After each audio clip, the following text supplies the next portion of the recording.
I'd like to welcome all who tuned in to another edition of Treasures.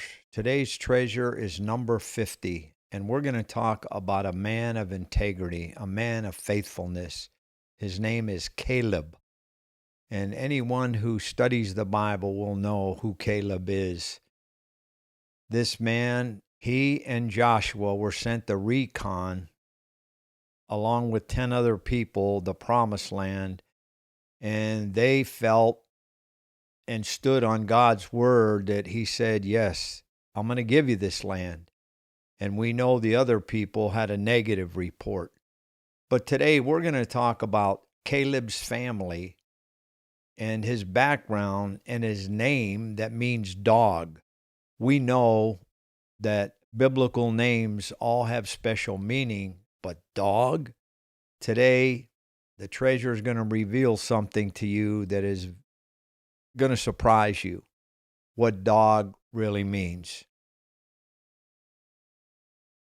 We know, again, Caleb and Joshua, who were sent out by Moses. You can read about it. See Numbers 13:30 and Numbers 14, 1 through 9. Now, Caleb's family, his background, from Esau's descendants came 14 men. And listen to this. This is very unusual. I never knew this. They were called dukes. See Genesis 36, chapter 36, 15 through 19. The Hebrew word for dukes is Aleph, Alluph, and referred to a man, listen to this, who was a captain over thousands. One duke was named Kenaz, Kenaz, see Genesis 36:15. Caleb, who now was 85 years of age, was the son of Jephunneh of the tribe of Judah. See Numbers chapter 13, verse 6. Jephunneh is identified as a Kenizzite, and for that, see Numbers chapter 32, verse 12.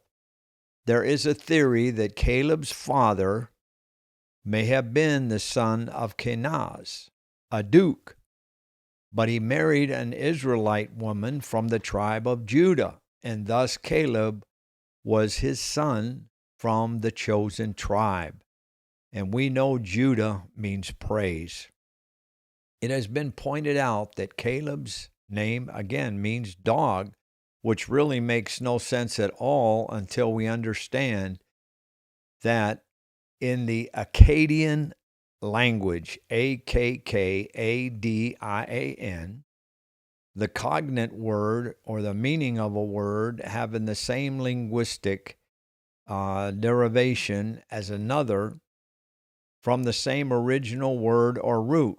The word is used as a metaphor, listen to this, for a loyal vessel of the king. Caleb was loyal both to Yahweh God and Moses. And this is so important. He was faithful to obey all the instructions of God to seize the land from the Canaanites. One of Caleb's blood kin was a man named Othniel, Othniel, the son of Kenaz. And that's in verse 13. Othniel had the same conquering spirit and upon him that was upon him as was upon Caleb. Later, this is very interesting, Othniel became the first judge in Israel. Remember, the book of Judges is dedicated to different judge in different time frames. When Israel would disobey God, they would cry out, and then God would send them someone to deliver them, basically. And for that, see Judges chapter 3, verse 9. Now, what can we take from this that we just talked about? This is very important. There's a major, major lesson in this.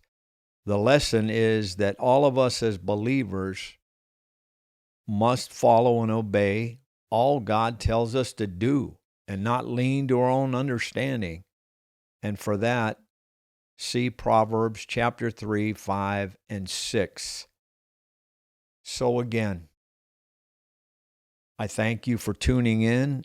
I hope you enjoyed this treasure. And now we know that Caleb's name, dog, is not a derogatory term at all, but it talks about a faithful man that can be used by a king. And he was used by God. He was used by Moses. So he was faithful and obedient. And that's, again, the lesson for all of us. So I pray you enjoyed this treasure tonight. And until we meet again, may the Lord bless you and keep you.